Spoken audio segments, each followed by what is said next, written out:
So, we're now live, Chair. We're now live. Good morning, is that Mr. Semper? Are you able to hear me? Yes, I am indeed. Who's this? Well, I'm Councillor Hilary Fairclough and I will be chairing today's licensing hearing. Good morning, ma'am. With me on the panel is Councillor Morris and Councillor Waters. Good morning, Councillor. Also on this meeting we have Mrs. Vicky Ridge, who is our Senior Democratic Services Officer, Mrs. Bainbridge, who is our Principal Legal Officer from our Legal Services Department, and Mrs. Patricia Klein, our Principal Licensing Officer. I believe, Mr. Semper, that you are attending on behalf of Mr. Adme, and Mr. Adme is not being present at all. That's right, ma'am. Is that correct? Yes, ma'am. I'll just outline what will happen, as this is slightly different to normal licensing hearings because we're doing it on a Teams. Obviously, the case will be outlined by Miss Klein as to why we are here to look at this licensing application. It's for a TENS. There are 2 or 3 applications for a TENS of varying dates. And then we may wish to ask Miss Klein questions about what she has said, what she has presented, and you, Mr. Semper, may wish to ask questions as well.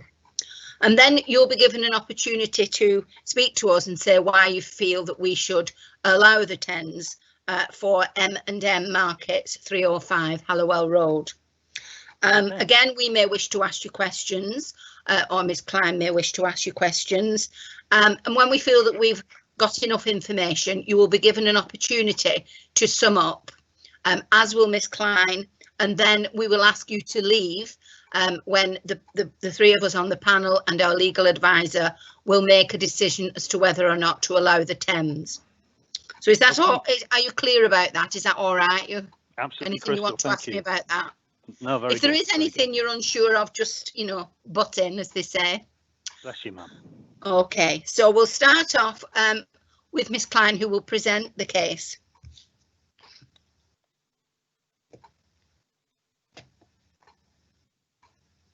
So, Chair, members and everybody who's attending today has had a set of the papers, so I don't intend going through the application if you're happy that you've had the application form and you've had the covering report which sets out the matter before you. I have nothing to add to that, with the exception, of course, we had one additional piece of evidence that's been supplied in relation to the sale of the business.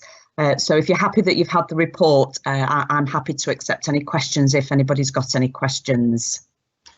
That's fine, Miss Klein. Thank you for that. Councillor Morris, have you any questions of Miss Klein? She said there's some more information on the selling of the report. Can you tell us what that information is? I don't seem to have it. I've got everything else but that. So, Chair, there was a document that came from Mr. Semper, which was a scanned document, which is a plain piece of paper.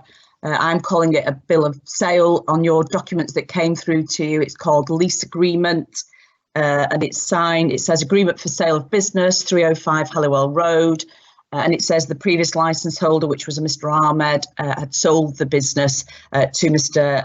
Adami, and it was signed and witnessed. And the date of the purchase is the 1st of February 2020. It was sent with the bundle of papers, Chair.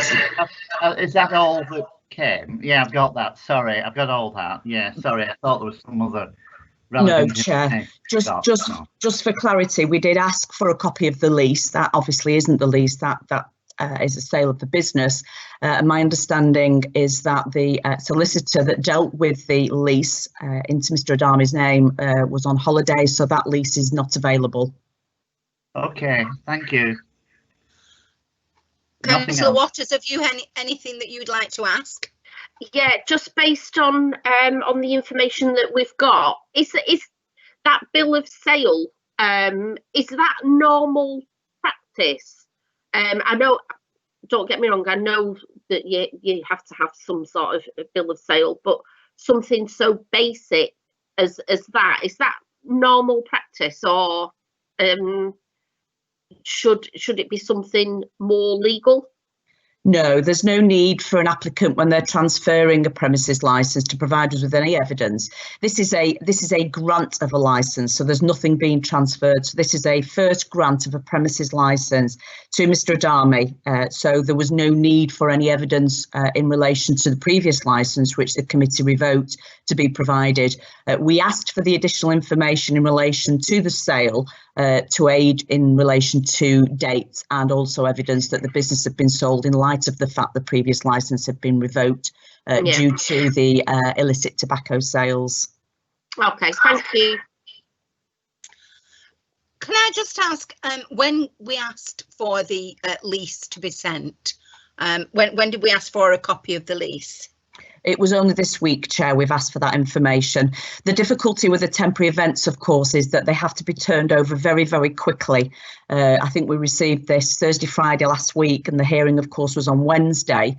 So the request was only made at the beginning of this week for additional information. Obviously, we have a full application for a premises licence in at the moment, and hopefully we'll have that evidence for that application should that go to a hearing. Thank you for that. And Mr. Semper, is there anything that you would like to ask Miss Klein? No, ma'am, she's been very fair. Okay, thank you for that. In that case, we come straight to you, Mr. Semper, if you would like to say what you'd like to say on behalf of your client. Surely. Now, look, I'm going to be emailing through a verbatim copy of what I'm going to tell you at the end of this. So, yes, you may make as many copious notes as you want, but actually, I'm not going to stray from my script, for want of a better word. So that will be sent through to Miss Timmins and Miss Klein directly afterwards, so you can take it off with you to deliberate over coffee or whatever. But anyway, what I'd like to say, ma'am, is this. Good morning. This case is good morning. This case is remarkably simple. The previous owner of the premises was one Polar Ahmed.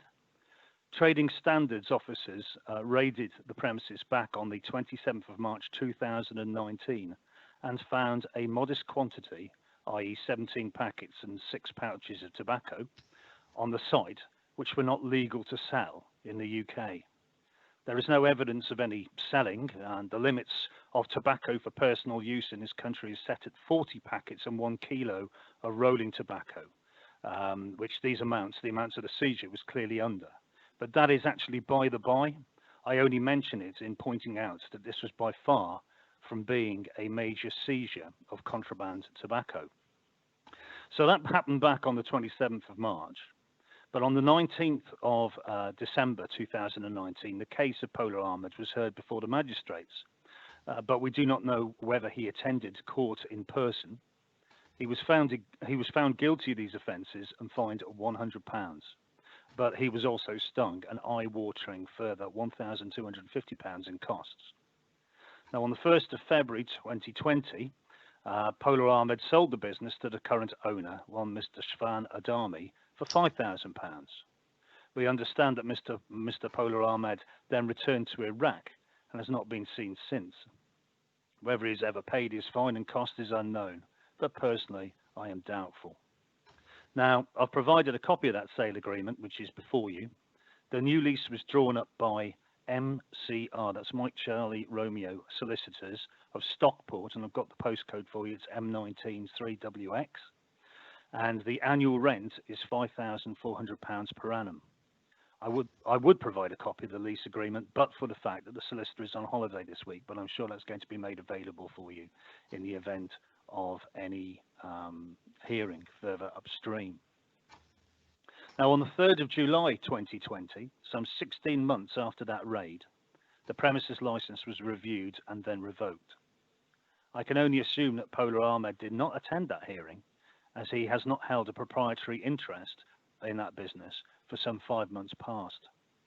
I don't know whether Mr. Adami was ever aware of the premises license, that the premises license was in jeopardy, or even attended the hearing or not. The papers that have been served on us are silent on the matter. Now, the premises license to this shop having been revoked, Mr. Adami, through another agent who's unconnected to me, I picked up this, because this is what I do. It was sent to me by another company, has applied for a new premises license. and has submitted 1 late and 2 standard temporary event notices to keep his shop trading in the interim period. PC Andy Vernon has raised objections to these 10s under the Prevention of Crime and Disorder objective, citing the previous behaviours of Mr. Pola Ahmed as his grounds. Now, members of the panel, it is Mr. Pola Ahmed who committed these offences, not Mr. Svan Adami, and certainly not the bricks and mortar of the premises, as the fabric of the building can commit no offences themselves. So I'd invite you to think of it this way. I rent an office, I move in, and then the police knock on the door. They say, "Sorry to bother you, Mr. Semper, but you can't work from here." I say, "Why not?"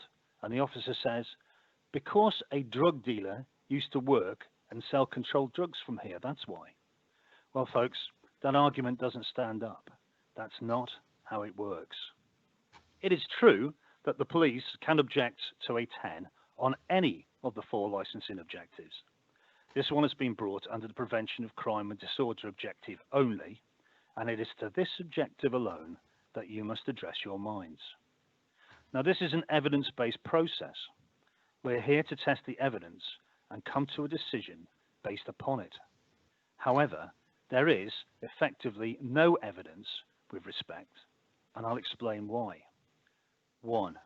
Where is the evidence that Mr. Svan Adami is involved in selling illicit tobacco? There is none before you. 2.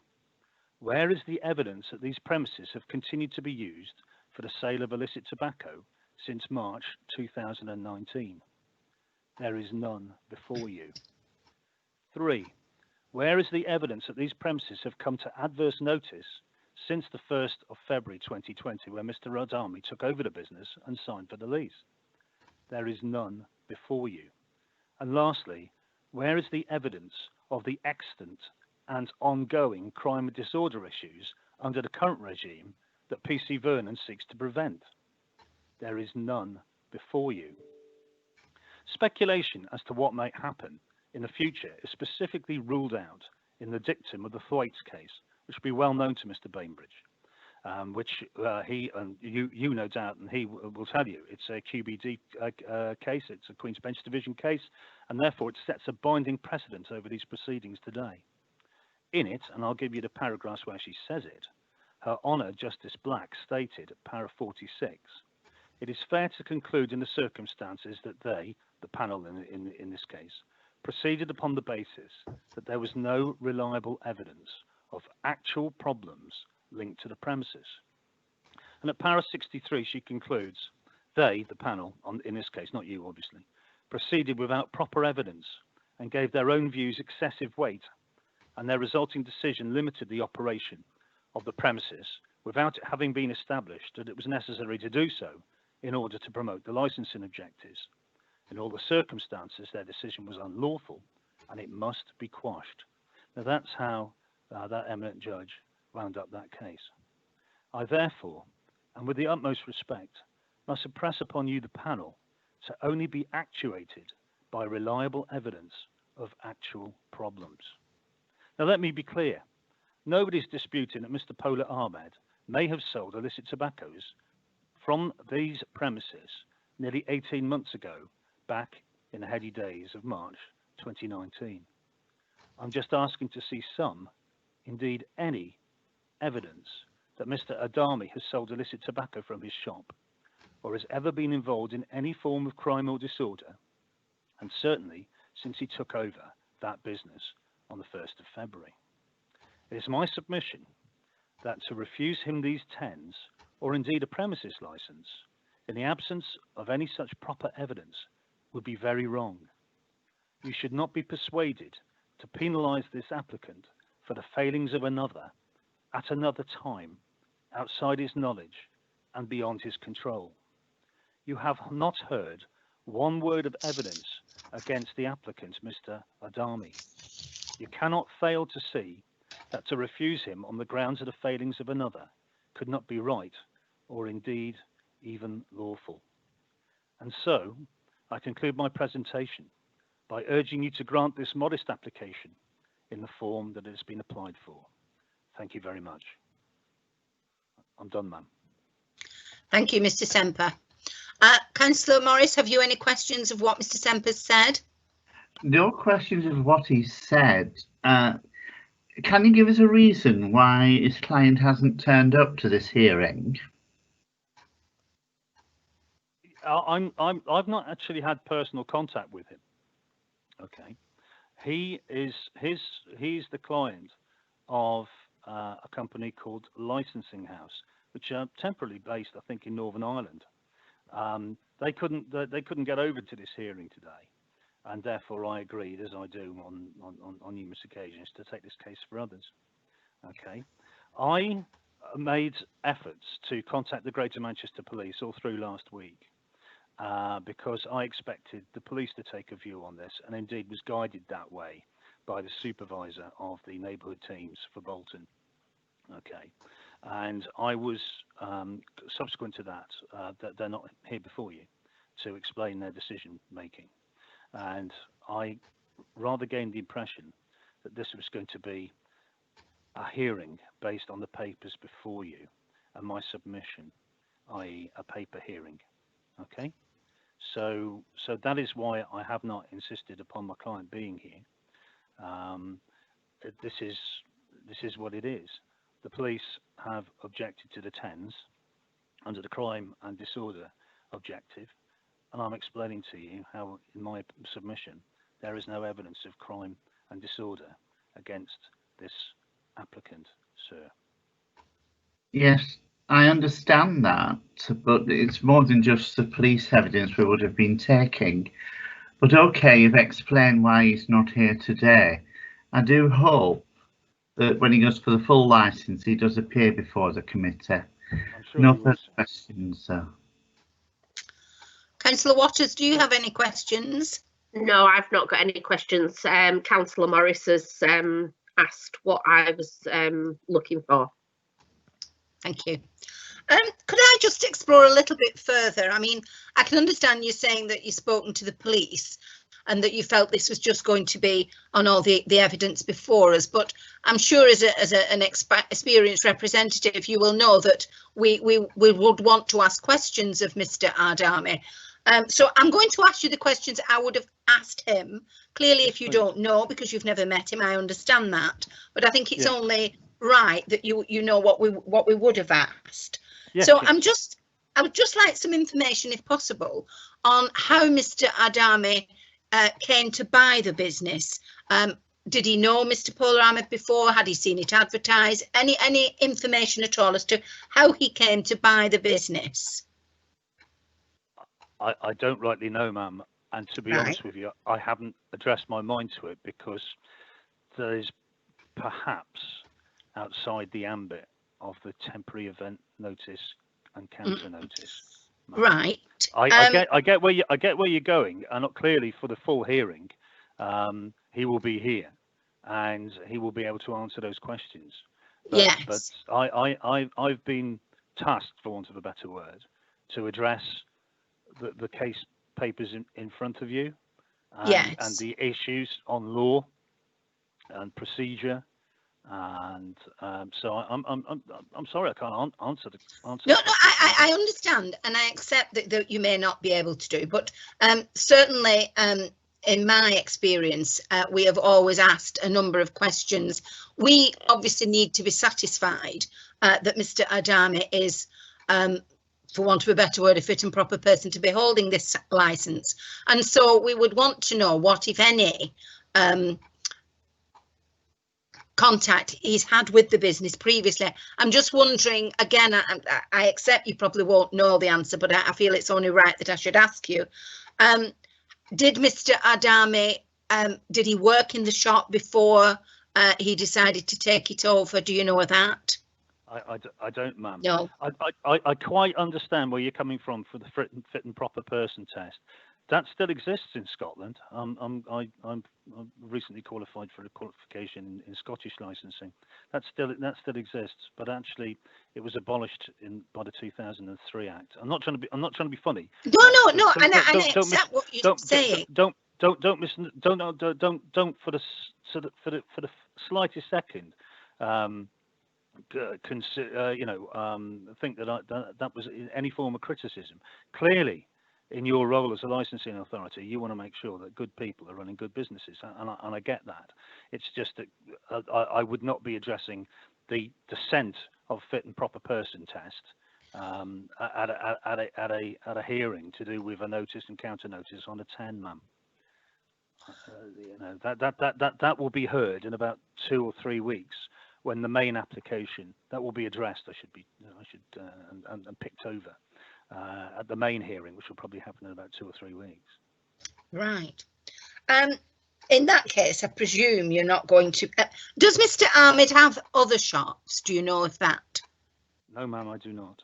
You don't. And do you know, obviously, well, if he hasn't got any other shops, you don't know how long, whether he's worked in.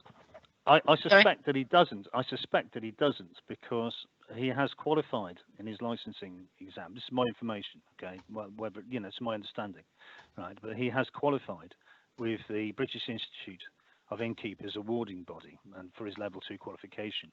But because that austere institute, whom I trained for amongst others, have been devastated by COVID, they've got something like a 7-week turnaround on issuing their certificates, which you will need to see before granting him a personal license. So by the fact that his application for a personal license has been held up by this logjam within the BIIAB, I can assume that he does not hold other licenses for other places because he's not a personal license holder. No, I accept that, but he could, of course, own other premises and have someone acting on his behalf. And I just wondered whether or not he had experience of these type of shops. Ma'am, if I could help you on this, I used to be a police officer once, and if there was any intelligence or evidence of bad character, it would be inserted within the police. Within the police representations that lie before you, ma'am.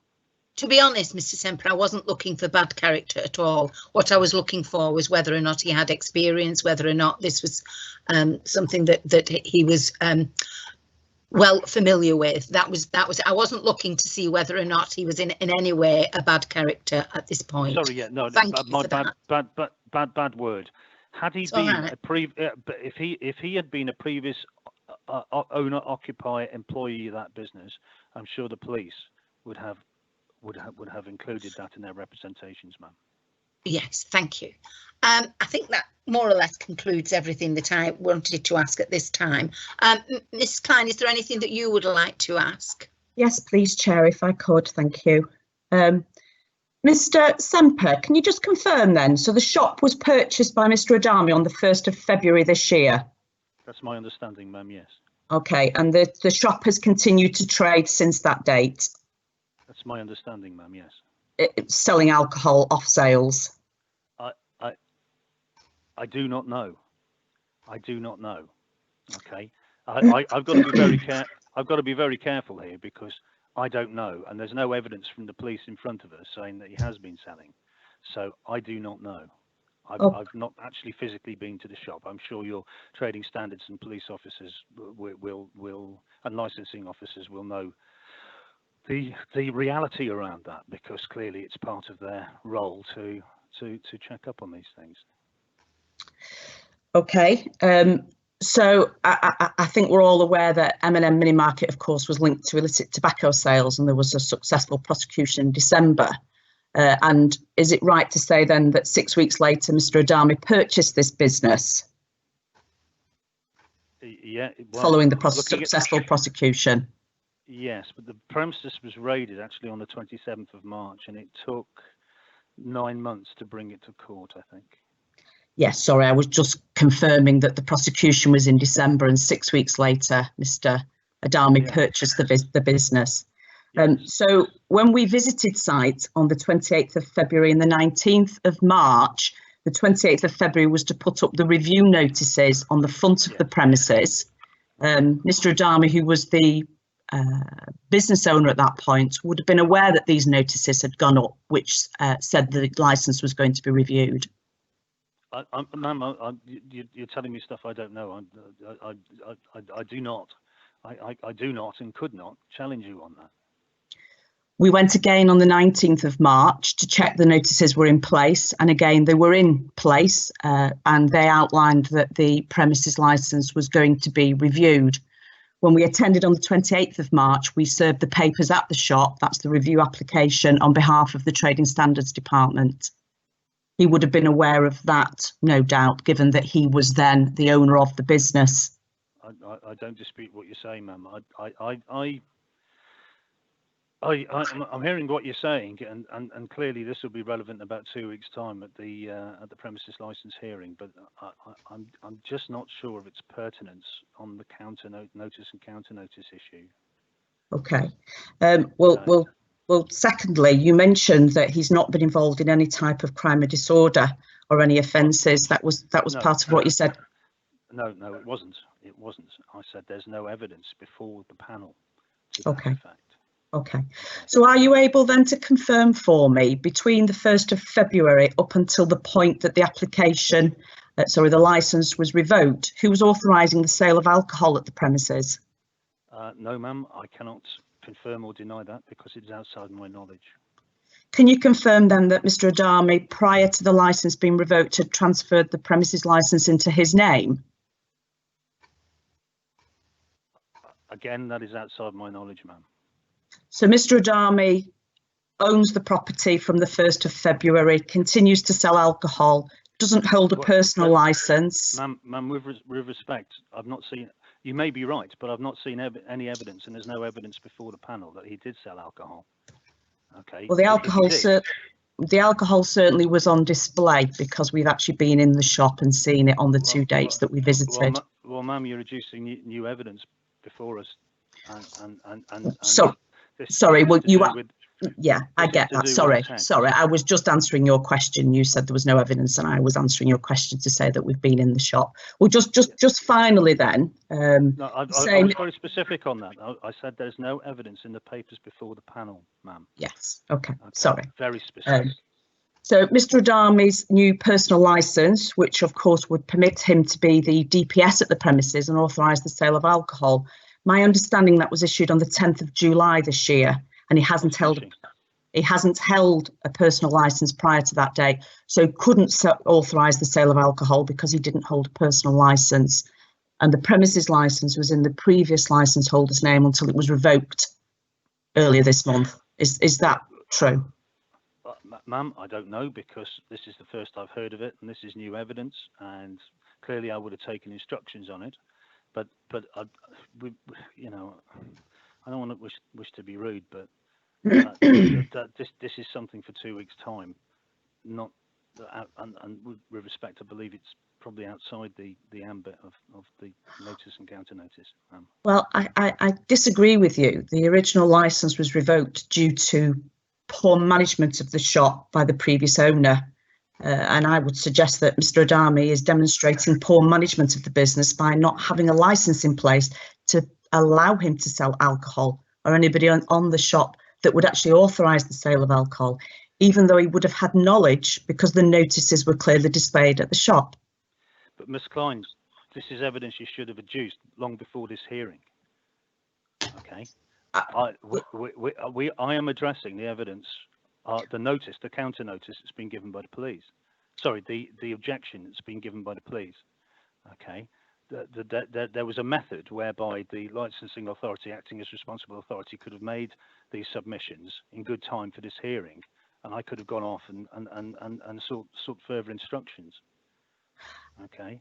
I've only made these assumptions on the agreement of sale of business that you've provided us, which confirmed the date, of course, that Mr. Adami had purchased the property. I'm sure, ma'am, but I think I sent that through 3-4 days ago, ma'am. Yeah, indeed. Okay.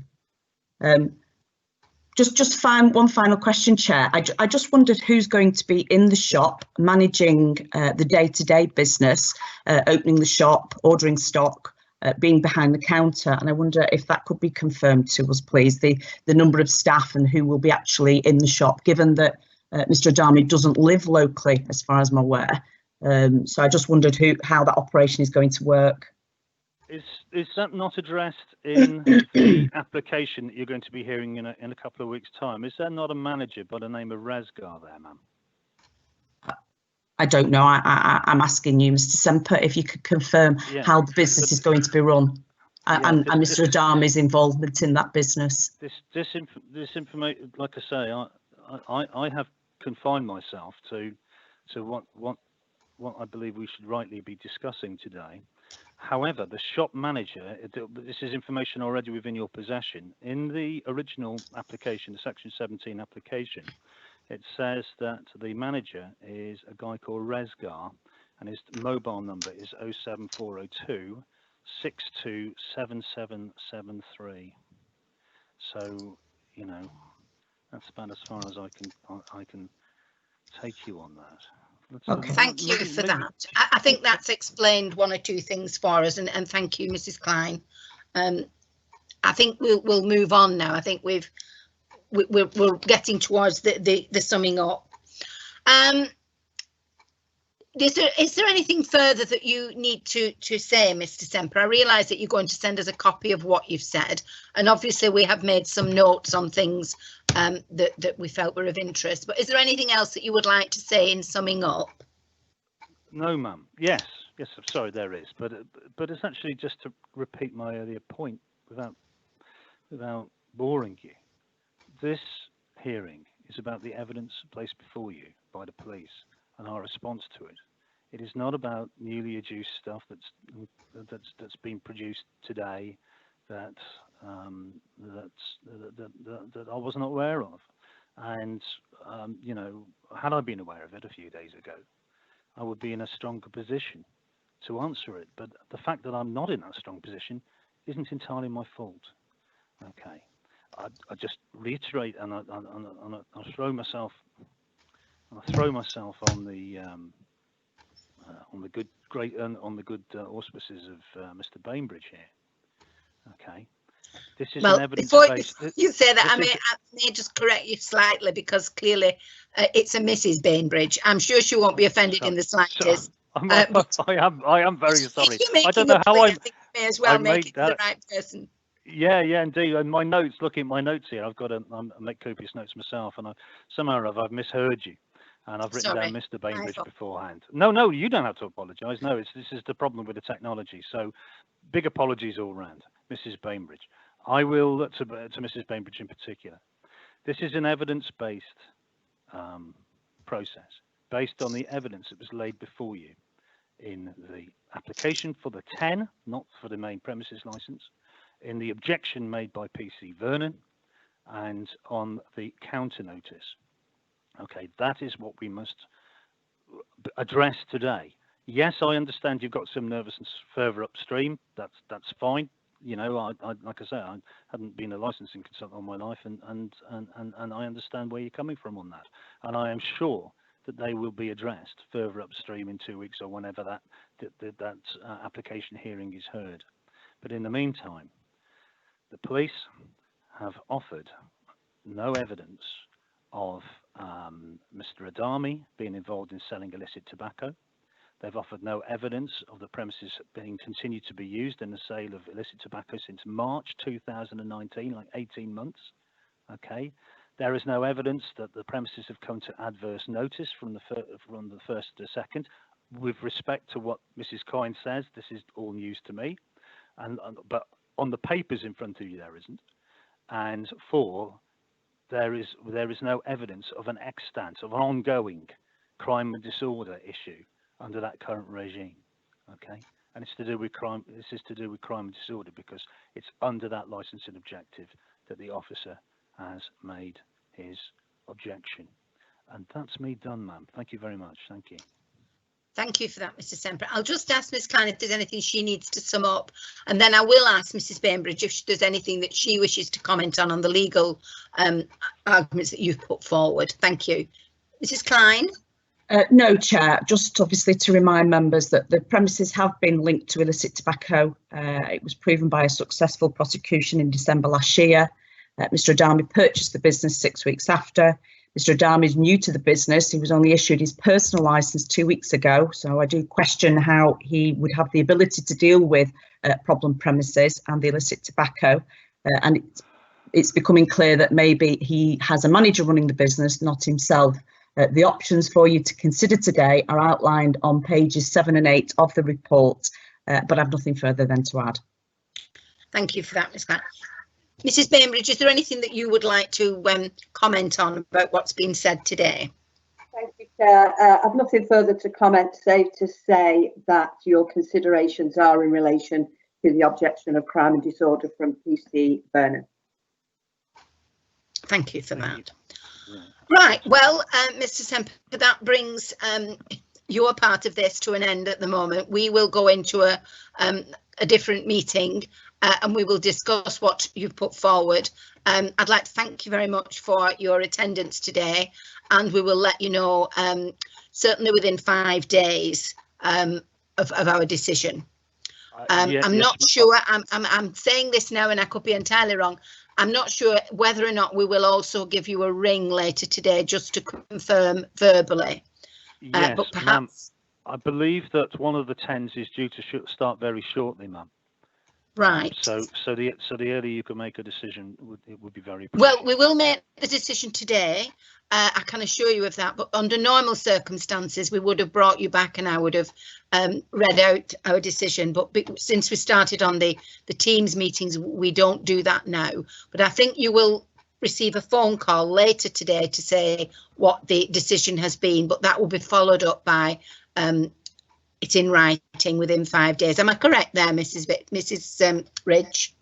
Yeah, you are, Chair. Right. So there will be a phone call, Mr. Semper, at some time today when we've made our decision, and then that will be followed up in writing. You've been most kind. Thank you. Thank you very much for your attendance. Bye now. Bye-bye. Bye-bye. Callum, you can end the live event now, please.